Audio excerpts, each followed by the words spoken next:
In the Badlands of Wyoming, investigators uncover huge bones. Ready? Yeah. 1, 2, 3. All the way. Yes! And a set of footprints 66 million years old. Clues to the most fearsome dinosaur of all time, the T-Rex. This is a monster from a child's nightmare brought to life. 7,000 kilos of flesh, bone, and muscle. The Tyrannosaurus Rex terrorized the prehistoric world, but its life remains a mystery. They're actually a really, really weird group of carnivorous dinosaurs. Now, new discoveries from a unique site could shed light on T-Rex's secrets. Buried bones and laser technology reveal the terrifying reality of this predator and its prey.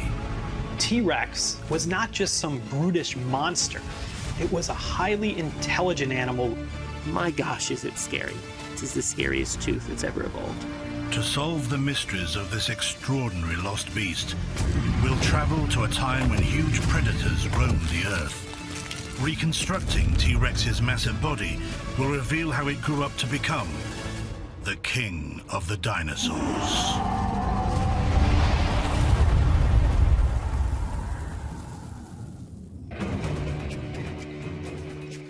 Dawn in the Badlands of Wyoming. A team of paleontologists heads out to investigate a unique site just outside the small town of Glen Rock. Everybody out, grab a shovel, pick. In charge is Dr. Scott Persons from the College of Charleston, a paleontologist with a lifelong passion for dinosaurs. I've been coming to Glen Rock since I was 12. But I came out here and I loved it. And I've been coming out here pretty much every summer since. Scott's on his way to a dig site that lies in a layer of rock called the Lance Formation, one of the greatest concentrations of dinosaur fossils in the world.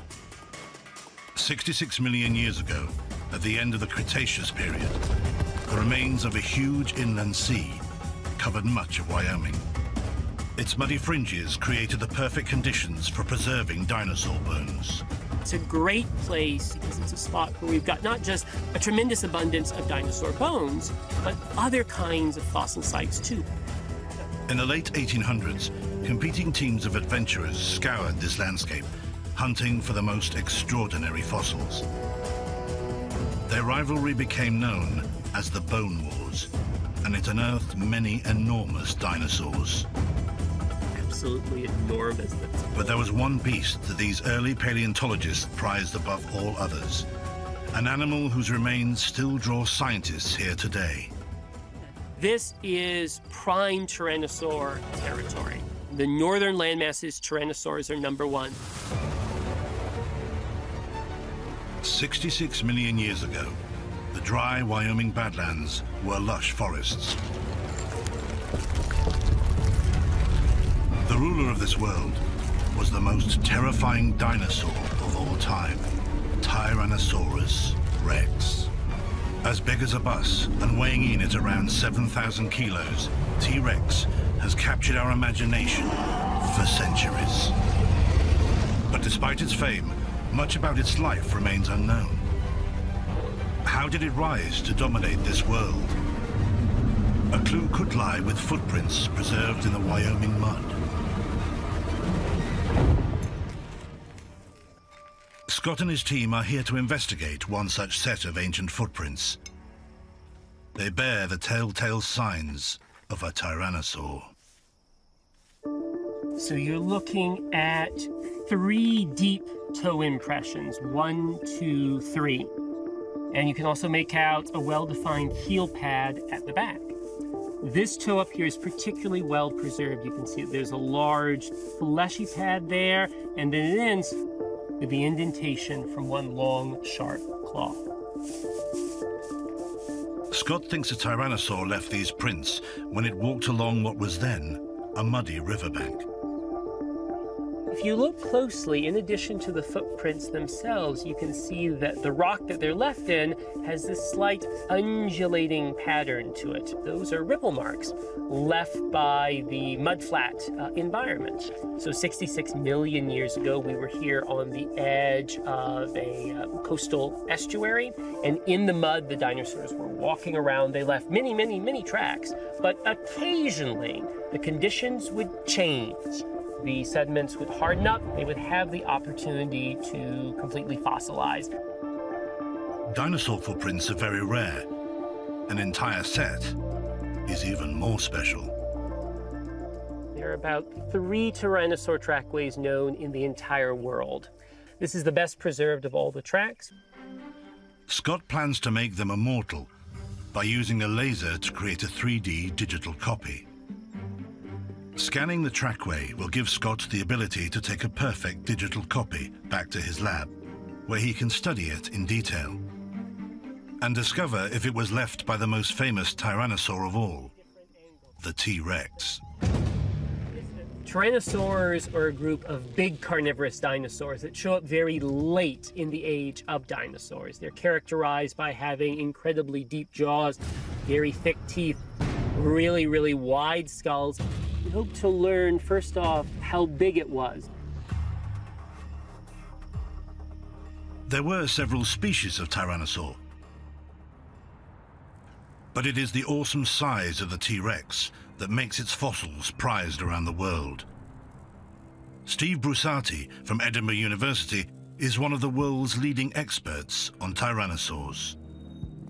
At the National Museum of Scotland, he examines one of the biggest T-Rexes that ever walked the earth. T-Rex to me is the ultimate dinosaur. It would have been the largest pure meat eater that ever lived on land in the entire history of the earth. This was found in Hell Creek in Montana, and this is enormous. Just look at the size and the scale of this animal. This is a fully grown adult T-Rex. It was about 12 or 13 meters long, so about 40 feet long from the tip of the snout to the tip of the tail. It would have weighed about 7 tons. This was an enormous apex predator dinosaur. Paleontologists have discovered that much of T-Rex's body shape and posture evolved to accommodate its most potent weapon, its huge head. This head is about the size of a bathtub. This is a front-loaded animal, and that head is so big that if it opened its jaws wide, I could nestle inside of its mouth. And you can see all of these teeth lining the jaws. There's about 50 teeth in the mouth, and the biggest ones are about 1 foot long. So this is a monster from a child's nightmare brought to life. With a head this large, T-Rex needed a huge tail just to stay on its feet. That tail was a counterbalance. It was like a seesaw, so that that big head wouldn't tip the T-Rex over, that it wouldn't fall face first. It walked on a pair of the sturdiest legs that ever evolved. The legs are massive. This was an animal that weighed more than an elephant, but it only could walk on 2 legs, and it was only those toes that touched the ground. T-Rex was like a tiptoer, like a ballerina. T-Rex footprints, like the ones in Wyoming, can be used to work out the size of the animal that left them. In his lab, Scott compares the scan of the Glenrock print against known measurements to calculate the creature's hip height. So this is our single best preserved Tyrannosaur footprint. And what we're going to do right now is take a quick distance measure. The measurements reveal a surprise. They're unusually small for a T-Rex. Our Tyrannosaur tracks are about 505 millimeters in length. And that indicates an animal that's got a hip height, a total leg length of about 2.3 meters. Now, by Tyrannosaur standards, that's not very big.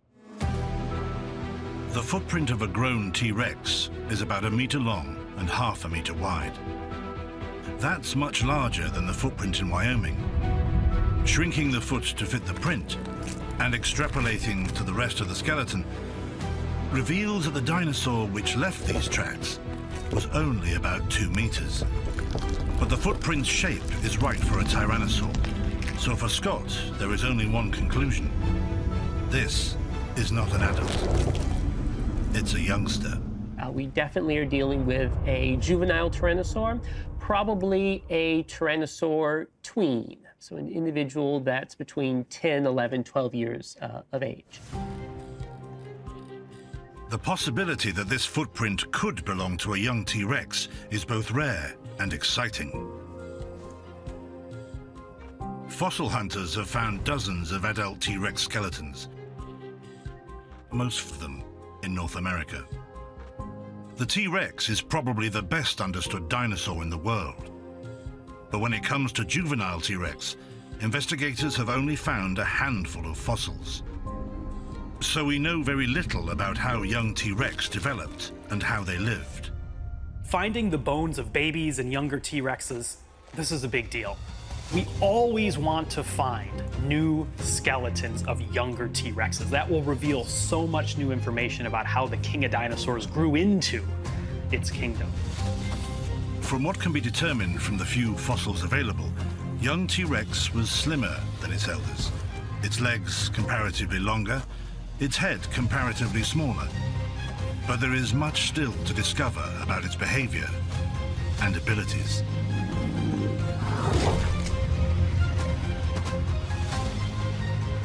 Could they reveal what this teenage terror was up to? Not far from the Tyrannosaur trackway, Scott's team uncovers some clues. The footprints in the Badlands are a rare opportunity to learn about tyrannosaurs in their early years. We've cut back into the hillside a little bit further with the hopes of finding more of our trail of tracks, and that's exactly what we've done. More footprints. Scott thinks these tracks were made by a different kind of dinosaur, a plant-eating hadrosaur. Hadrosaurs have got 3 wide-spreading toes. There's one toe, there's another, and then over here, covered up by mud, is the third. This is from a particularly large individual, easily pushing 30 feet in total length. Hadrosaurs were large beasts that could grow up to 13 meters long and weighed over 7 tons. They probably lived in herds for safety, much like bison today. That's because, although they had tough, scaly skin, they had no armor. Was the young Tyrannosaur at Glenrock hunting them? It was once thought that T-Rex was just a scavenger. While it's unlikely that T-Rex would turn down a fresh carcass, evidence now shows that T-Rex was also a skilled hunter, capable of chasing down a hadrosaur. Tyrannosaurus was absolutely a hunter. Tyrannosaurs have got very long legs, indicates that they're fast. We know from the bones of herbivorous dinosaurs that actually have tyrannosaur teeth lodged in them and have since healed afterwards that Tyrannosaurus was absolutely going after live prey. But could the juvenile Tyrannosaur have also hunted down these giant hadrosaurs? The uncovered trackways allow the team to compare the speed of the 2 different creatures. We have got the footprints of both hadrosaurs, duckbill dinosaurs, and tyrannosaurs. So both predator and prey walking across the same area, very likely within 24 hours of each other. By carefully recording distances between the individual footprints, Scott can reconstruct the hadrosaur's gait.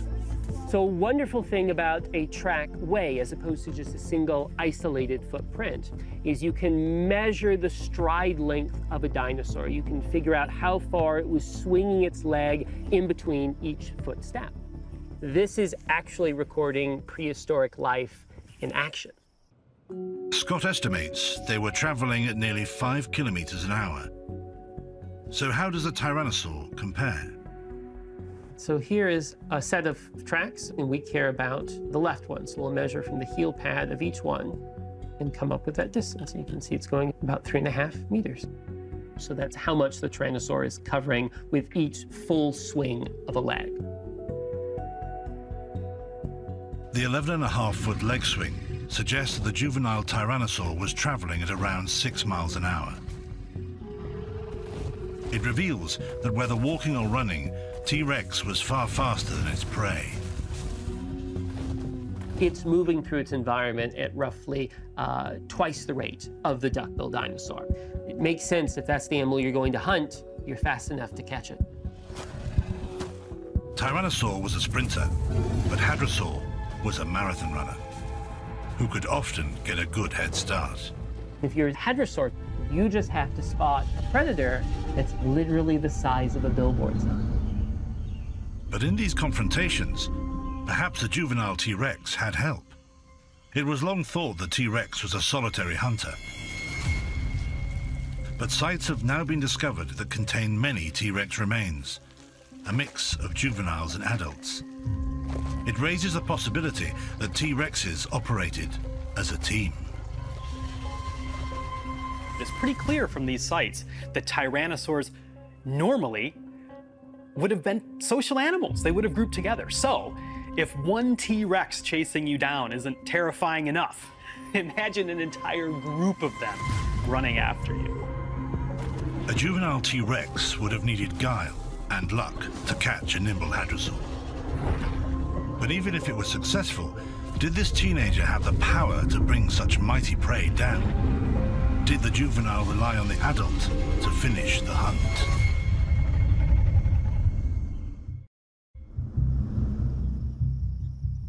A clue could lie here on another Glenrock hillside, where the team is sifting through a layer rich in bones. Here, Scott is searching for fossilized remains from the mighty predator and hoping to find evidence of juveniles. It's a difficult and painstaking task. We've got an abundance of Tyrannosaur material, but those are almost all adult specimens. The younger ones just don't seem to preserve as well. The soft bones of the younger animals rarely endure. But in the fossil beds, the diggers often find the remains of tougher teeth. I understand you've got something for me?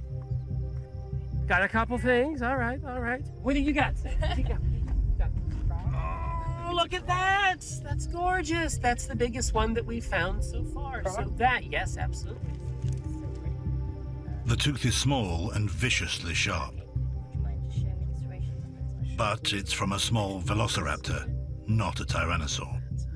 The raptor tooth is very flat. It's laterally compressed that way. The teeth of a raptor are better at piercing and slashing. Tyrannosaur tooth is much more rounded.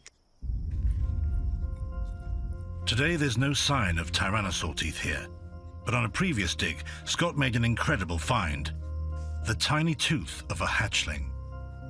When this Tyrannosaur hatched out of its egg, the size, it was about on the scale of a house cat. It would grow the size of a monster like this. My gosh, is it scary. All of evolution and all of red in tooth and claw that nature is, this is the scariest tooth that's ever evolved. T-Rex has the largest teeth of any dinosaur ever found. 30 centimeters long, with sharp points and serrated edges, they were formidable weapons. A male adult would have had over 50 of them in its jaws, making it the unstoppable killing machine of the Badlands. But how does the much smaller juvenile T-Rex compare? Did its bite have the power to kill the mighty hadrosaur?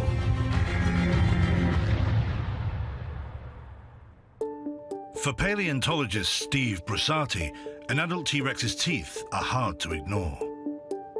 It's really those teeth that are the most stunning thing about T-Rex. Some of these teeth were a foot long. And those teeth, they're sharp and they're strong. They're like a banana crossed with a steak knife. And they were so strong, T-Rex could crush through the bones of its prey. And that is a really gruesome, vile way of eating. Very few animals are able to do that, and T-Rex did that. T-Rex's teeth are hugely impressive. But paleontologists suspect that the real secret to the adult T-Rex's bone-crushing bite lies elsewhere. Because bite strength is all about muscle. Scott examines a cast of a huge adult T-Rex skull.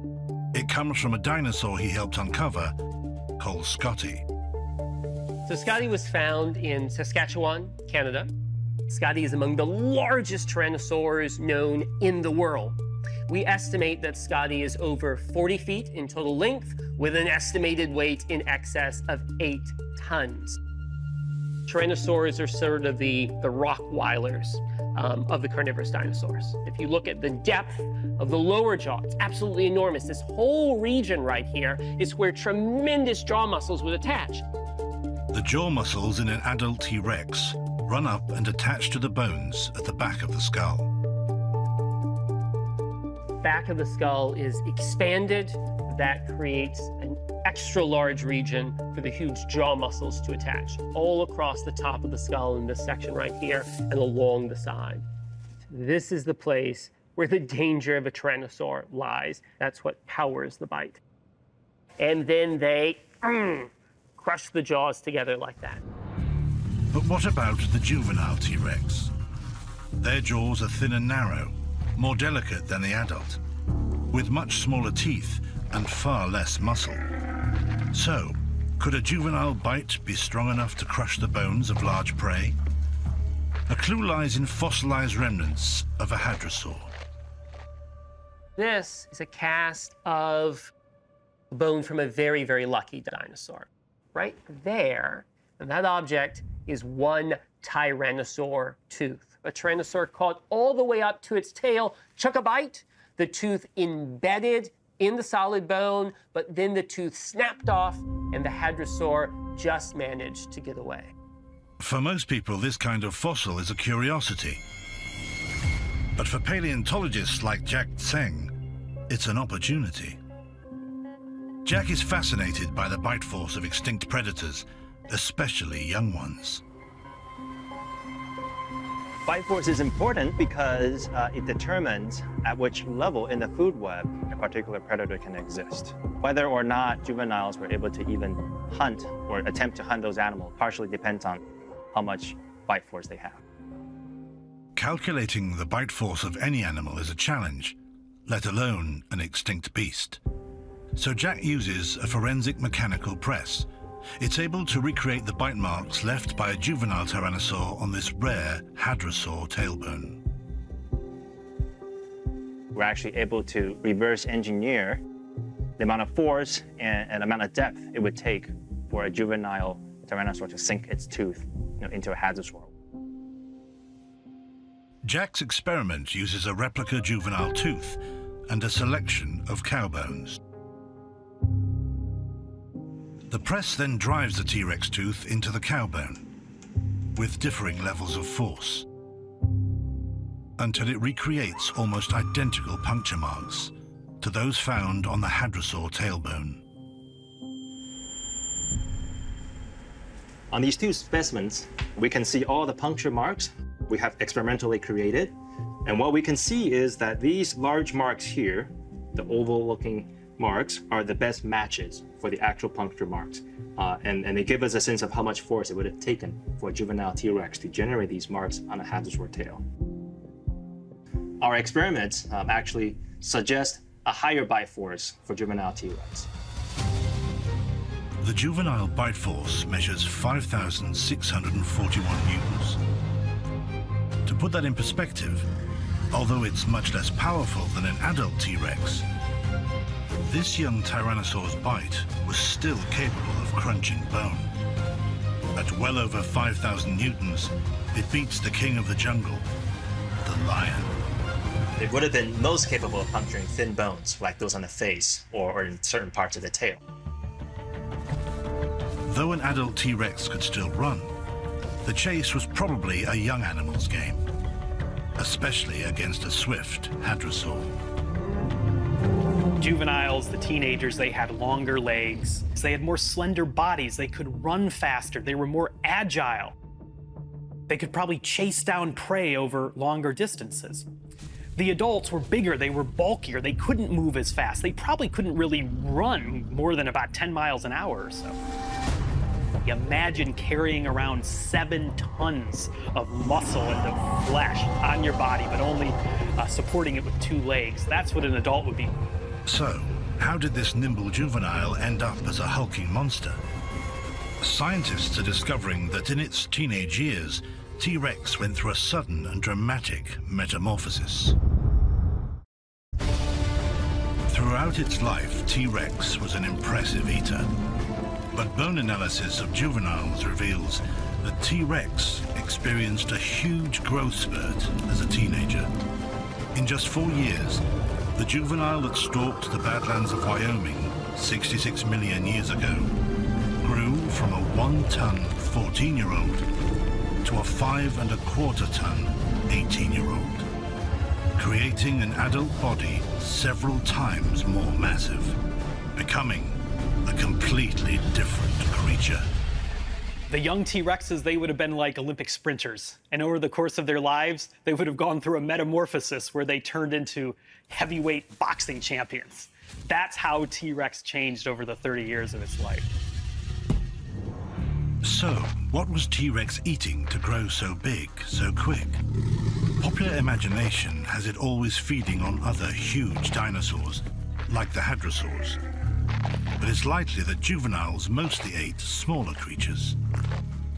The younger ones with the longer legs that had more stamina, that could run faster, they could chase down prey over longer distances, but they were not huge animals, so they would have had to eat smaller prey, smaller dinosaurs, birds, mammals, lizards, those kind of things. We know little about the number and nature of these small prehistoric creatures. That is because of the way fossils are created and detected. Small bones, a lot more bad stuff can happen to them. They can break apart, they can crumble apart more easily. It's also, frankly, harder to spot them. There's a great deficit when it comes to small dinosaur species. As time goes on, I think we're going to discover that there were actually more small dinosaurs than there were big dinosaurs. Often, the only small creatures preserved are those with uniquely tough remains, like prehistoric turtles. All right, so this is our Cretaceous turtle shell. We've named the site Donatello after the most scientifically minded of the Ninja Turtles. 66 million years ago, these creatures would have lived alongside the giants of Wyoming. Back in the late Cretaceous, tyrannosaurs and other dinosaurs were not the most common animals. They were, just like today, big animals vastly outnumbered by small ones, and turtles were among them. Did Tyrannosaurus have a taste for turtle soup?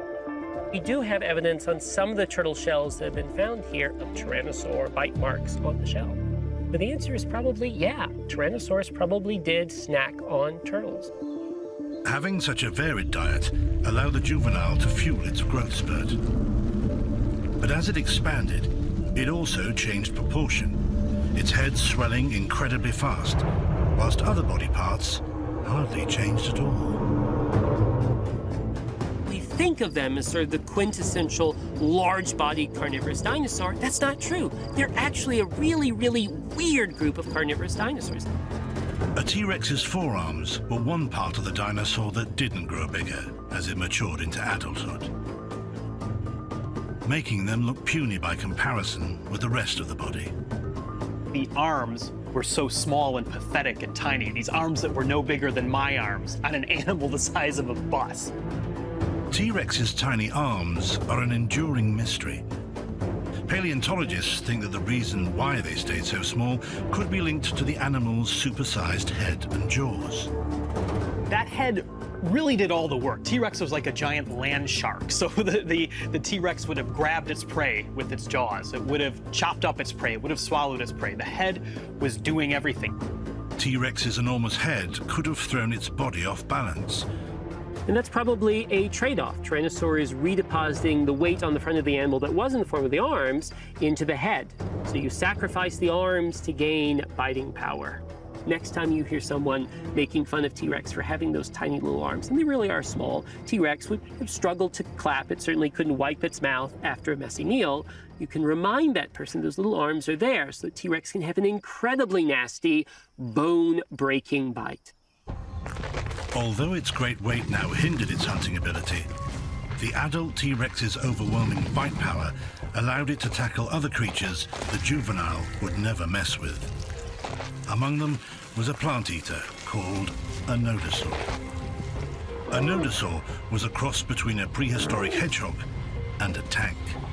For a hungry T-Rex, this heavily armored beast that could weigh over a ton presented a completely different challenge. Nodosaurs were big, armored, plant-eating dinosaurs, like this one here. They've got big osteoderms, that means bone that's growing within the skin, covering the back and forming sort of suit of armor. And you have not just thick, heavy plate armor, but bladed armor. You've got a suit of armor that a tyrannosaur could not stand on, could not bite into without cutting its own mouth open. Any animal that took on a nodosaur needed to use brains as well as brawn. One of the stereotypes of dinosaurs that still does persist is that these were these dumb brutes, that they had small brains and weren't very smart. But we know that's not really the case.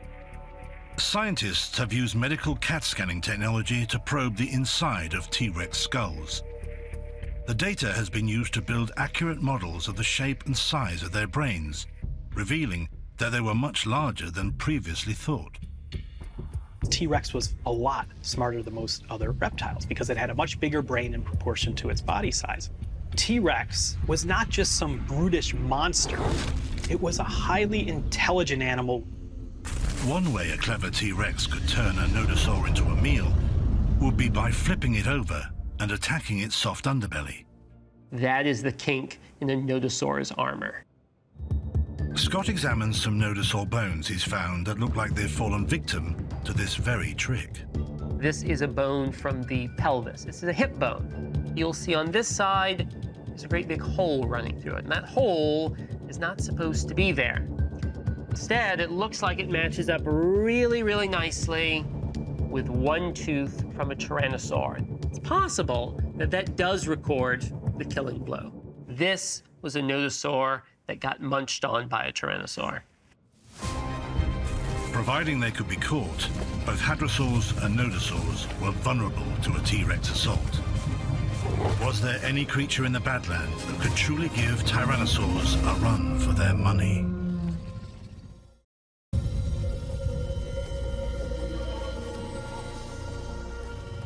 In Wyoming, the dig team unearthed something that could help provide the answer. An enormous bone. Oh, I'm super excited about it. This is the end that we found initially, and we just dug into the hillside and the bone kept going and going and going. They think it's a leg bone from another dinosaur, Triceratops. Triceratops is a huge herbivorous horned dinosaur, the largest of the horned dinos. Their suspicions are confirmed when they find another fossil nearby. That does look suspiciously frilly, doesn't it? Mm-hmm. So this is looking like it's a section of Triceratops frill, the great neck shield at the back of the skull. The frill of a Triceratops is a thick bone shield 1 meter wide. But it's just the tip of the iceberg in this animal's defenses. Triceratops had deadly horns up to almost a meter long, and a massive bone-plated skull with a razor-sharp, bone-cracking beak. Its low-slung, heavy body could grow over 9 meters long and was covered in thick, armor-plated skin. This meaty monster would be quite a catch, but in this vegetarian bruiser, T-Rex met its match. Triceratops is a super badass dinosaur. Don't think of Triceratops socially as behaving like an elephant or a wildebeest. Think it more like a rhinoceros. Triceratops was more of a loner. A loner with attitude. Healed bite marks in Triceratops bones have proved these animals survived T-Rex attacks. They could give as good as they got. The classic clash between Triceratops and Tyrannosaurus is absolutely something that happened. If you're Tyrannosaur, you're scared of Triceratops. Triceratops is many tons of potentially angry and very, very sharp herbivore. An angry and aggressive Triceratops was a challenge fit for only the largest and most experienced fighters. Triceratops would not have been an easy meal, even for an adult, fully grown T-Rex. And for a younger T-Rex, one of those juveniles or teenagers, no way. A T-Rex Juvenile, this would have been a non-starter situation. It's unclear whether this Triceratops met its end in a fight to the death with a T-Rex. Further analysis may one day tell its story. For now, the big challenge is to remove it in one piece. Okay, well, I'm happy with that. Even though the bone is fossilized, even though it's very, very hard, it's also incredibly brittle. If we just tried to yank it out right now, it would crumble apart in our hands. So what we need to do is to construct a plaster jacket around it. Scott and his team prepare the bone with specialist glue before wrapping it in strips of fabric soaked in plaster of Paris. They then leave the bone to dry. Really, it's the same technique a doctor would use wrapping a broken arm up in a cast while it heals. Only once they are sure the bone is secure do they risk removing it. Often the most dangerous part for the bone in any excavation is the flipping of the jacket. But if we don't make our jacket well, the bone may crumble, it may give way, it may collapse under its own weight. Ready? 1, 2, 3. All the way, all the way. Yes! That is excellent. Beautiful. All right. Oh, yeah. Mission accomplished. The team take the Triceratops bone back to base. When this huge fossil is analyzed, it will provide another window on the astonishing kingdom of the T-Rex. But what happened to this lost world?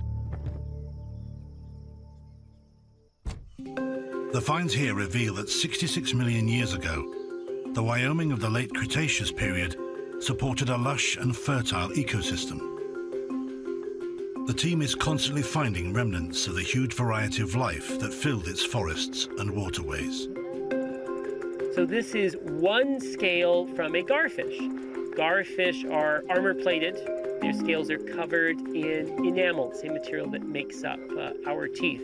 That makes them super hard and also gives the scales very, very high preservation potential. The scale is evidence that at the time of T-Rex, this area was full of swamps and mangroves, perhaps a little like the Florida Everglades today. 66 million years ago, T-Rex had probably never had it so good. This would have been a subtropical paradise.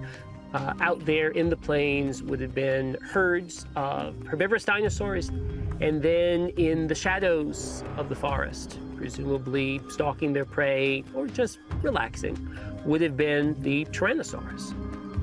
For millions of years, T-Rex was the alpha predator, affecting the lives and evolution of the creatures that lived in its shadow. It ruled its ecosystems in North America at the end of the Cretaceous period. It was an ecosystem engineer. You don't get the horns of Triceratops, the armor of Ankylosaurus, without the presence of Tyrannosaurus. They're all doing swell. We've got a thriving, complex dinosaur ecosystem. So if this world was thriving, what went wrong? All the signs point to a sudden cataclysmic event.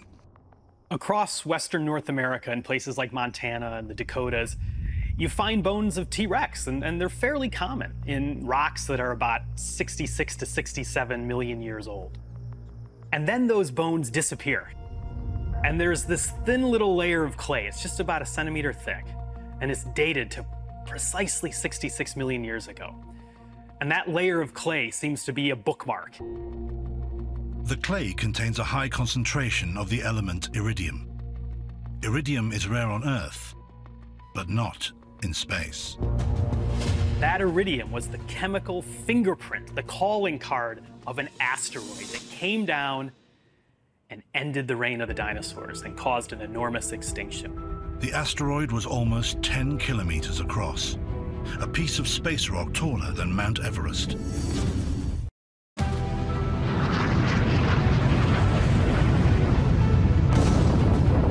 Explosive impact triggered shockwaves, firestorms, and tsunamis, and a planet-wide cloak of dust that blotted out the sun.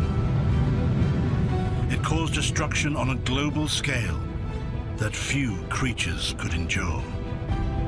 for the dinosaurs. They had been ruling the world for over 150 million years. They had been through it all. They'd been through global warming, they'd been through times of cool temperatures, they'd been through rising and falling sea levels, through volcanoes, through all sorts of things. But they couldn't survive that instantaneous carnage of the asteroid. In the chaos of the impact and its aftermath, 3/4 of all species on the planet were wiped out, including the mightiest of them all, the T-Rex. The end of the age of dinosaurs is an ecological collapse. Photosynthesis starts to fail from the lack of sunlight. That kills off a lot of the large herbivores, and ultimately that kills off the large carnivore, including Tyrannosaurus. Earth would never again be a planet ruled by dinosaurs. But despite the devastation, other species survived and would eventually thrive. Among the survivors were some tiny, anonymous, humble little shadow dwellers that only came out at night, that made little burrows into the ground to hide from the dinosaurs. And those were mammals. Those were our ancestors. We had ancestors that stared down that asteroid and bested the dinosaurs. The end of the road for the T-Rex was the beginning of our world. And in dying, in the asteroid impact, T-Rex opened up space for our mammal ancestors to survive and to proliferate and to prosper and to eventually lead to us. And I think if that asteroid didn't hit and there were still T-Rexes and other dinosaurs around, there wouldn't be space for us. So, this whole story, the dinosaurs, T-Rex, us, this is all interconnected. A connection to the world of T-Rex does still survive in the creatures that fill the skies. Today's birds are dinosaurs. They evolved from dinosaurs. They are part of the dinosaur family tree. They are part of the dinosaur family album. There's about 14,000 species of birds. There's only about 6,000 species of mammals today. So in that one sense, the dinosaurs continue their dominion over the mammals even in the present world. Scott's T-Rex dig is over for another season. I'm really happy with what we got. But their hunt for the world of the T-Rex continues. This remarkable landscape still hides many secrets, and for even the most studied dinosaurs, many mysteries remain. We have so little. We're like detectives at a crime scene where there's only one little bit of hair, one little fingerprint. So we need to find more. The full story of T-Rex is yet to be revealed. But thanks to recent discoveries, we now know more than ever about this magnificent lost beast. We know that in its youth, T-Rex was a fast and agile hunter. An eating machine that devoured whatever it could to fuel an explosive growth spurt in its teens. As an adult, T-Rex sacrificed its forearms for an unrivaled bone-crunching bite, matching brawn with brains, so it could overwhelm even the most armored opponents.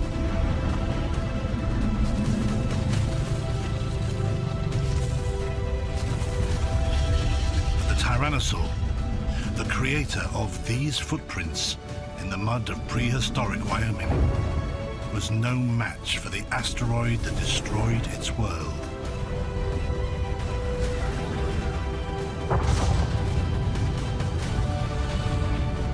T-Rex was the Earth's ultimate apex predator and the last great king of the dinosaurs.